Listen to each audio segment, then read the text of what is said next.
You're listening to Do This First, a daily personal development podcast that focuses on science-backed, actionable steps towards your best year ever. I'm your host, Anna. Yesterday, we spoke about the perils of manifestation and what actually does work. Today, we're talking about becoming friends with your inner critic. Like an opinion, everyone has one. Everyone has an inner critic. It's the pesky internal voice or thought process within ourselves that consistently judges and evaluates our actions, behaviors, and achievements. This critical inner dialogue often manifests as a constant stream of negative and self-deprecating thoughts, highlighting perceived flaws, mistakes, and shortcomings. The inner critic can attempt to undermine our confidence and self-esteem in both personal and professional settings. It can also overshadow accomplishments by emphasizing areas where improvement is needed, leading to feelings of inadequacy and self-doubt.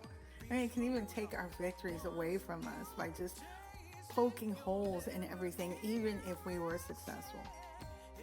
Having an awareness of one's inner critic is important in order to differentiate between constructive self-reflection and destructive self-judgment. Developing strategies to address the negative influence of the inner critic is essential for attaining personal growth and fostering a positive mindset, which of course is necessary for any type of success. But why are we so hard on ourselves? In our highly competitive and success-driven society, it's not uncommon for people to hold themselves to the highest standards, often resulting in self-criticism and a persistent feeling of not being good enough. It's great to have high standards, and you should never compromise on your values and your standards. But there is a tendency to be excessively hard on yourself. And that really stems from various factors, including societal pressures to excel, fear of failure, and unrealistic expectations set by ourselves and others. We are constantly striving and seeking personal and professional success, though the definition of success may look different for each of us. We'll talk more about that tomorrow. This pursuit of perfection can lead us down a path of constant self-evaluation and self-improvement. Additionally, sometimes our own family, friends, and colleagues foster comparison or are constantly in what I call the one-up mode. That type of environment can emphasize outcomes rather than personal growth, further exacerbating the need to be hard on ourselves and constantly proving our worth. Understanding this innate desire for achievement while also practicing self-compassion is crucial in maintaining mental well-being and sustaining long-term success. But sometimes our inner critics, despite its negative connotation, can actually have several positive attributes. No, I'm not kidding. Firstly, it serves as a self-monitoring mechanism that encourages us to actively evaluate our lives and strive for excellence. There's nothing wrong with that. Just like there's nothing wrong with having high standards. But they have to be your own standards and not what friends, colleagues, or, XYZ, insert name, has applied to you and your life. By identifying potential flaws or shortcomings, the inner critics help us refine our skills and constantly improve. Nothing wrong with that. It's not such a bad thing, is it? Secondly, this internal voice stimulates critical thinking by promoting an analytical mindset that challenges assumptions and biases.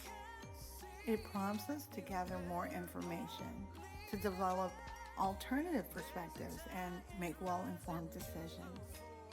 Moreover, the inner critic acts as a motivational force by pushing us out of our comfort zone and encouraging us to take calculated risks necessary for growth and personal development. And we did speak about that in a previous podcast called Calculated Risk. Additionally, the inner critic fosters self-awareness by highlighting areas requiring improvement or further training, ultimately paving the way for growth. Another thing to consider is the presence of an inner critic can enhance resilience and adaptation to adverse situations, as it does prepare us to handle constructive feedback effectively while maintaining composure and determination in pursuing our goals. So when does the inner critic usually show up in our lives?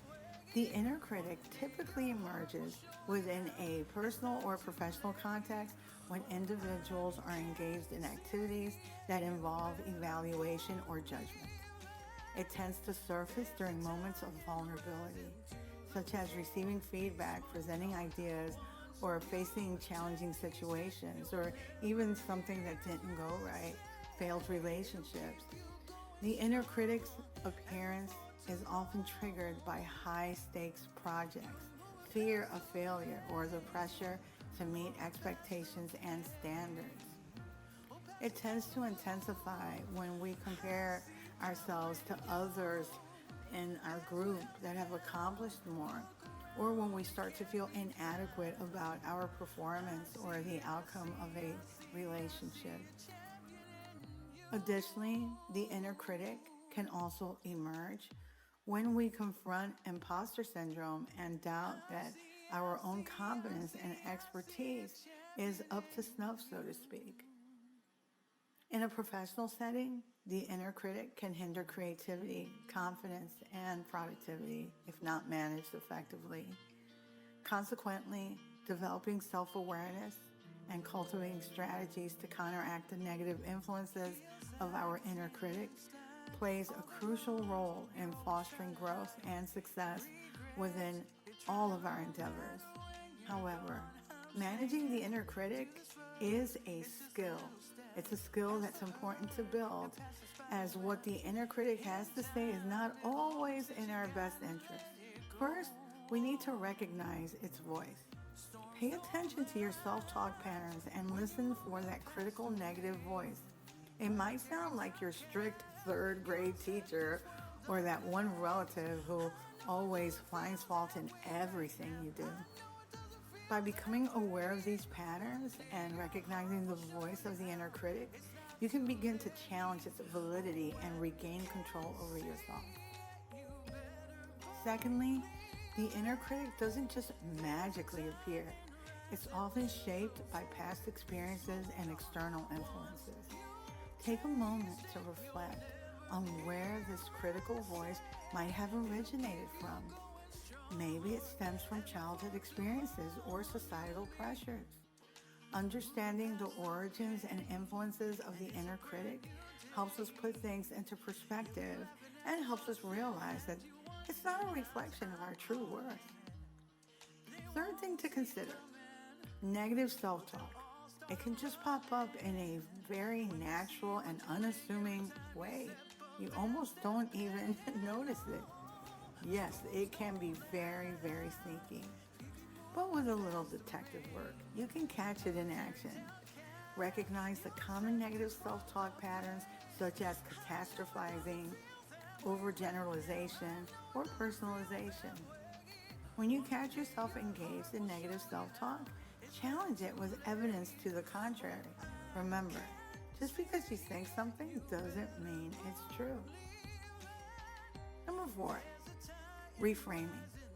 Replace negative thoughts with positive affirmations and empowering beliefs. Surround yourself with positive influences, read inspiring books, or listen to motivational podcasts. Remember, you are in control of your thoughts, and reframing your beliefs can empower you to overcome the inner critic and live a life filled with self-confidence and growth. Remind yourself that your worth is not defined by your flaws, mistakes, or even your perceived shortcomings. Embrace your imperfections. Lastly, believe in yourself. Believe in yourself even when the inner critic tries to convince you otherwise. Nurture empowering self-beliefs that counteract the negative influence of that pesky voice. Recognize your potential and focus on your growth rather than dwelling on the past failures. Remember, you're capable of great things, and your inner critic can't stop you from achieving them. Trust in yourself and let your confidence shine through. By implementing these 5 strategies to silence and become friends with that inner critic, you can embark on a journey of self-acceptance, self-compassion, and personal growth. If your inner critic is interfering with your daily life and causing significant distress, it may be time to consult a therapist or a counselor. Remember that silencing the inner critic is a process that requires patience and persistence. Be kind to yourself along the way and celebrate every small victory in quieting that critical voice. As you practice self-acceptance and challenge negative self-talk and foster empowering beliefs, you'll discover a newfound sense of self-confidence and inner peace. Embrace your own worth, trust in your abilities, and live a life free of the constraints of that pesky inner critic. If you like what you're hearing, don't forget to leave a review, follow, and subscribe. We can also connect on Twitter. My username is until_Santa. You can also get a transcript of the podcast on my blog at dothisfirst.life. Tomorrow we'll talk about defining success, what it really means to you, how to gauge it, and the one thing you must do no matter what. Till then. You're moving past the rain, moving past the pain, oh, past the color blue. I see power in you, past what held you down. Look around, they can't be found. I see a champion in you.